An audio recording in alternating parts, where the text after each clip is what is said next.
Hi, good morning, everyone. This is Bonnie with the United Square Dancers of America.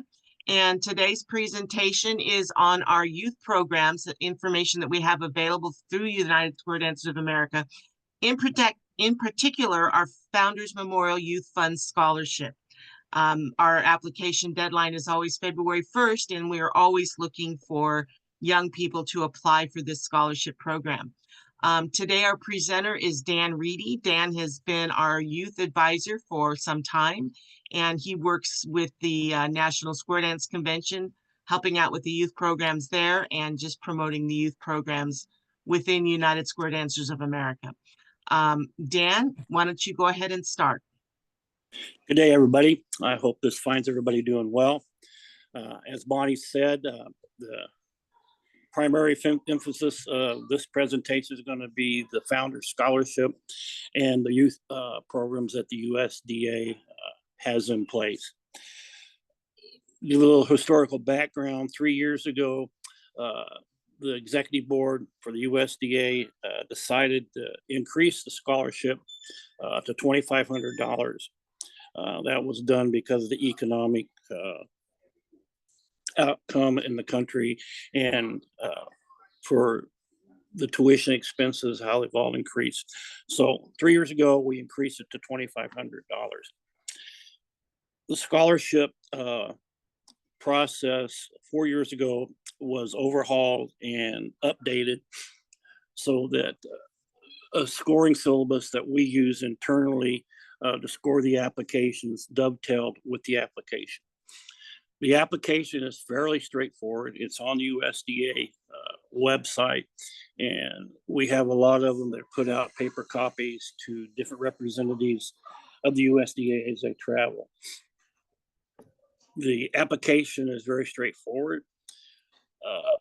They want to know what the youth has done and how we changed it a little bit, especially with COVID, that a lot of clubs do not have or did not have youth in positions of responsibility within the club.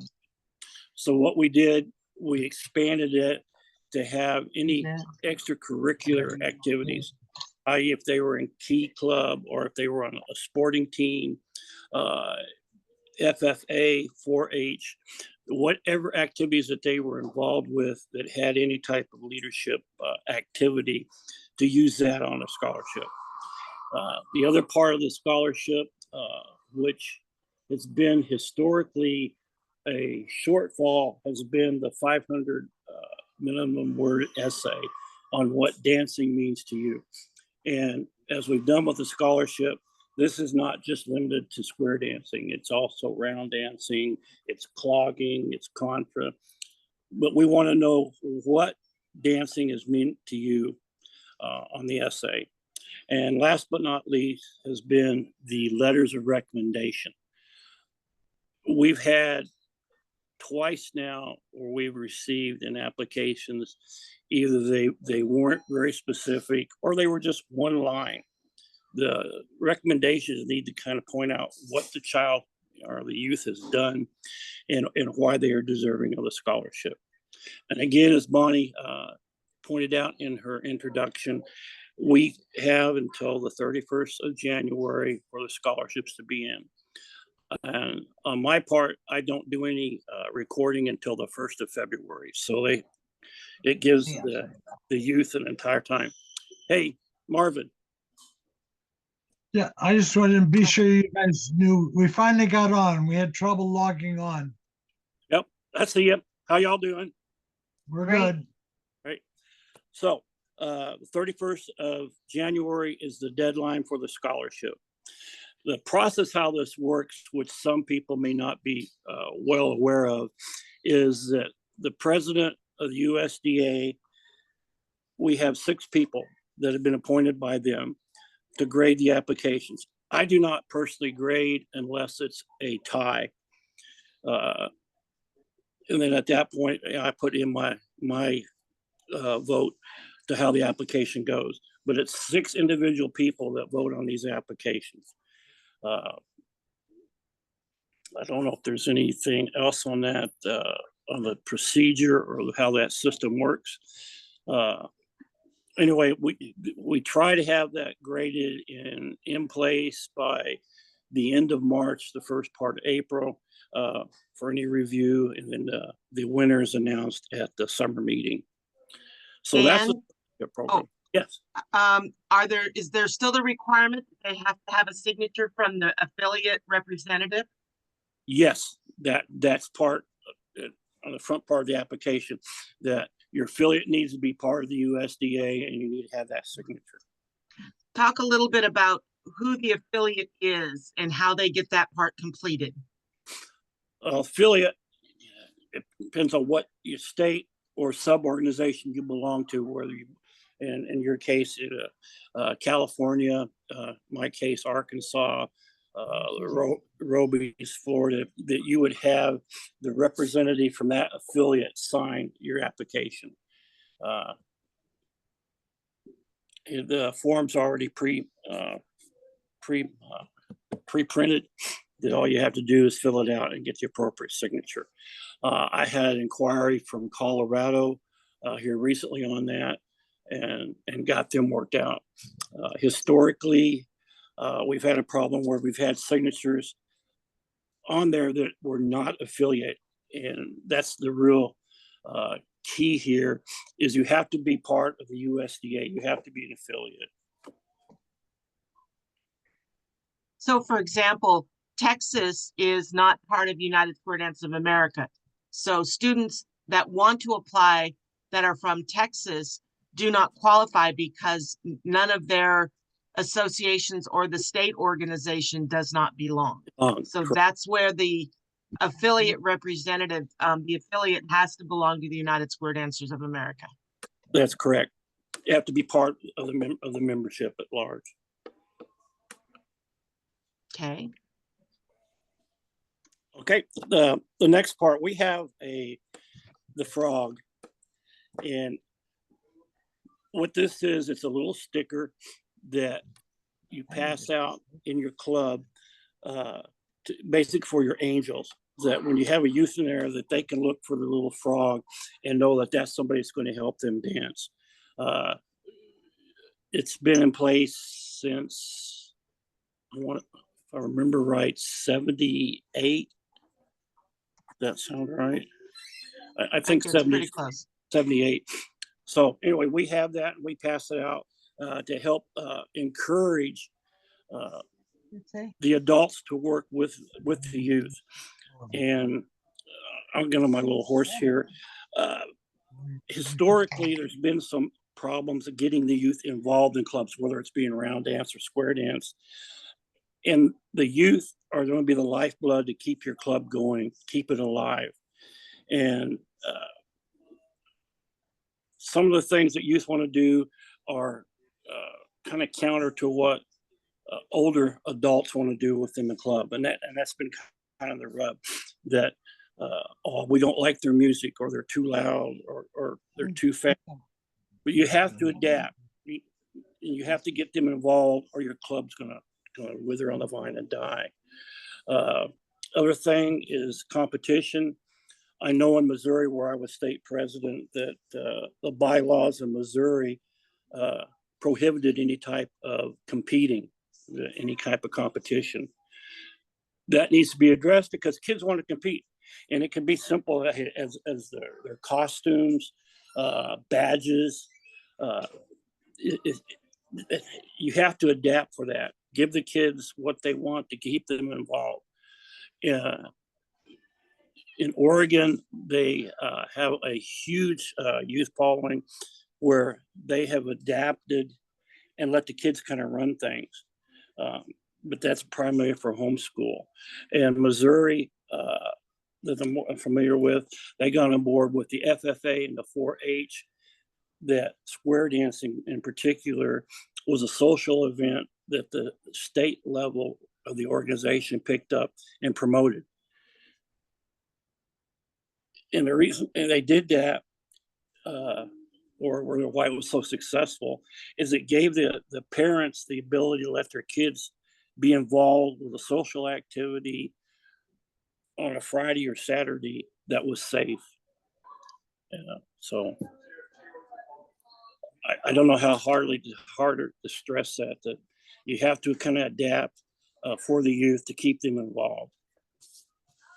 I know one of the key things that I've experienced, and I started as a youth dancer, and and that's where the adults make the assumption that, well, they're kids, they're going to mess up the square.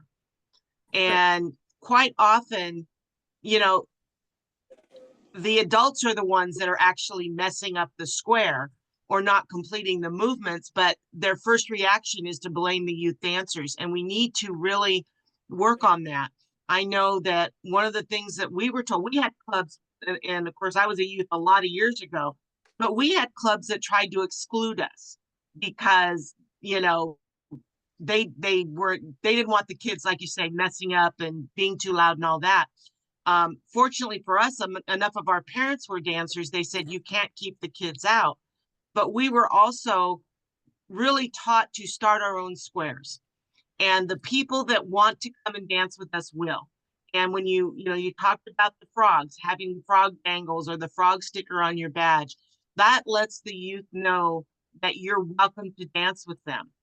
But it's, like you said, you don't want to curtail the youth. They want to do the extra twirls and spins. They want to switch up partners because it's a form of showing off for them. That's correct. While they can't compete, they get to show off that, hey, we figured this out. They're going to learn a lot faster than most adults. And so letting them have that freedom is going to get their enthusiasm. And what you really want to do is make sure they feel welcome at your club, at your event.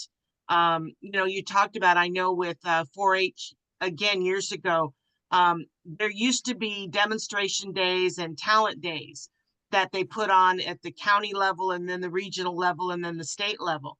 I don't know if they still do that in 4-H, but a bunch of youth got together and they did square dancing as their talent. And they were able to go all the way to the state level in California that year because it gave them a chance to, perfect their movements and, show off to all these other people what they had done.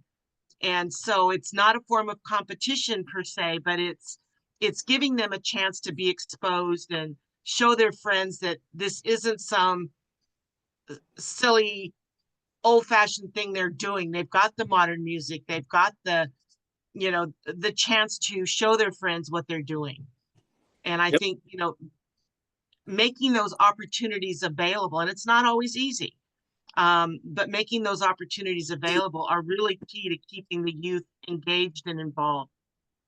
Yeah, and you can even, and like they do in Georgia, each of the club officers, they take a youth to be an assistant to that. So the treasurer, they have a youth under tow to help them understand what the role and responsibilities is of that position.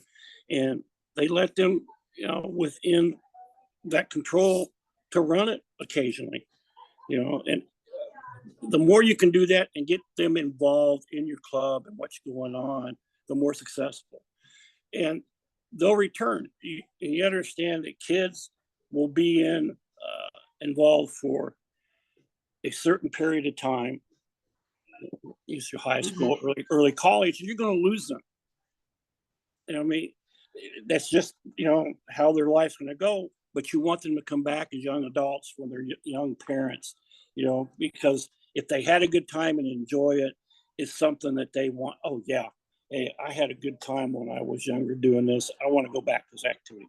And especially if they have younger kids, So Absolutely. And I love that Georgia mentoring program because that's a great way, like you say, to teach them, not only what it takes to run a club, but gives them the exposure without dumping the responsibility. It introduces them to it, shows them how it can be done correctly.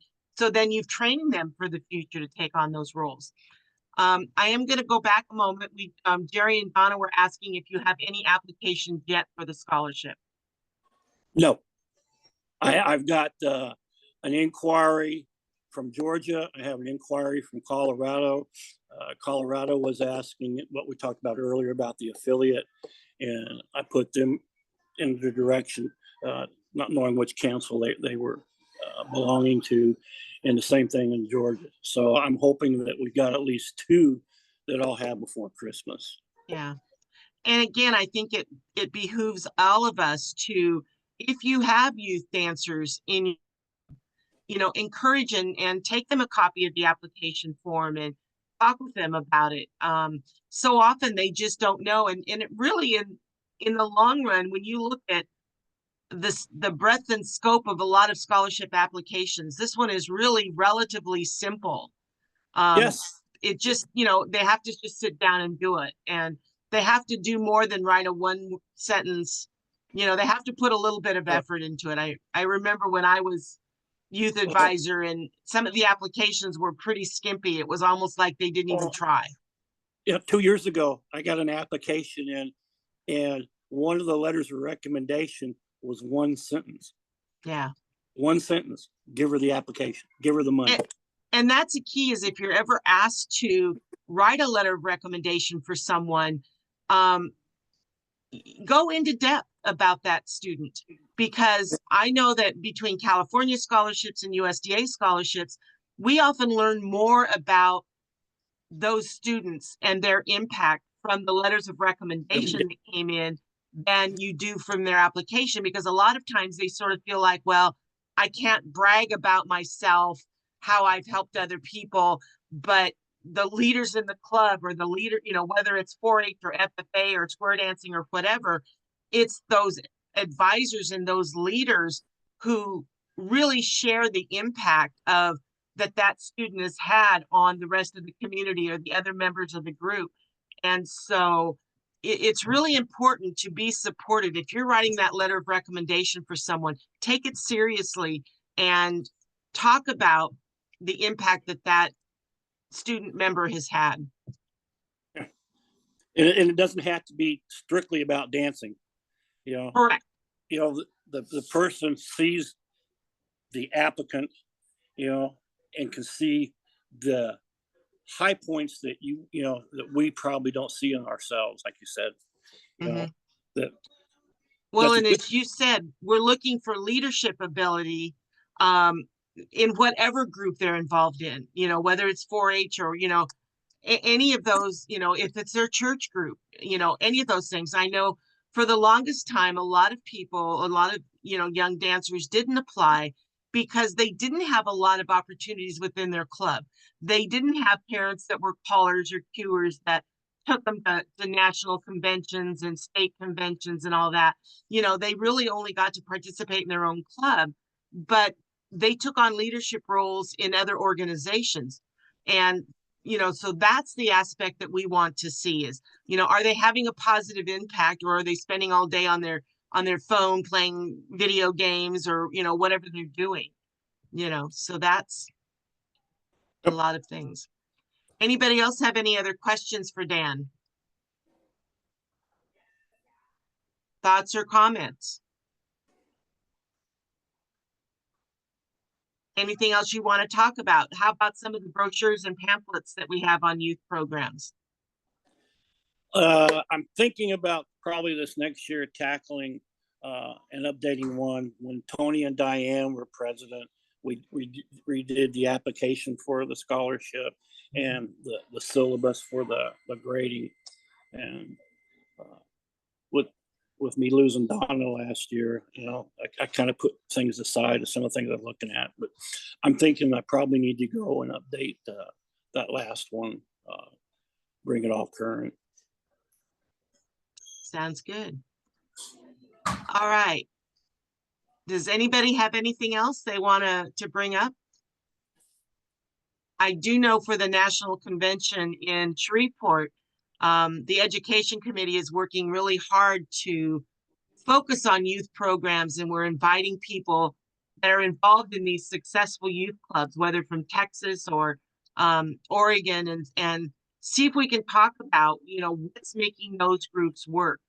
I know folks like Dan and I, where we don't have kids, that are youth dancers, we can say a lot of woulda, shoulda, coulda, but if we can get the voice of these youth dancers to tell us, you know, what's keeping them involved and what makes them excited about square dancing. And so we're doing our best to incorporate some of those youth voices in the education program at Shreveport. So check them out when we get them up and listed. So, you know, Katie Riley is going to be in charge of the youth hall again. okay. And it looks like she's probably going to be in charge of the youth hall in Waco as well. So she brings a lot, especially on the homeschooling side. And that was a big increase last year during the national of our seminars. That movement's really catching hold, and I think with the political climate with education, that's probably going to just mushroom this next year. Yeah, and stressing with homeschoolers that this is a physical activity; it meets their physical education requirements and socialization that they have. Exactly. You know, 2 of them, 2 for 1. Absolutely. All right. Well, is there anything else that you want to bring up about the youth programs, Dan? No. All right. Anybody else have any other questions? All right. Well, listen, I want to thank everybody. This was short and sweet, but to the point. Want to thank you, Dan, for your time today. And for those of you that participated, want to wish you all a very Merry Christmas, Happy New Year. And for those of you that are USDA, we'll see you in Tucson in January. So, About 5 weeks. Yeah. All right. Well, thank you all so much. Have Thanks, a wonderful Bonnie. rest of your day, rest of your weekend. Thanks, Dan. Yeah. Merry Christmas, everybody. Merry Christmas. Merry Christmas. Thank you. I thought we were.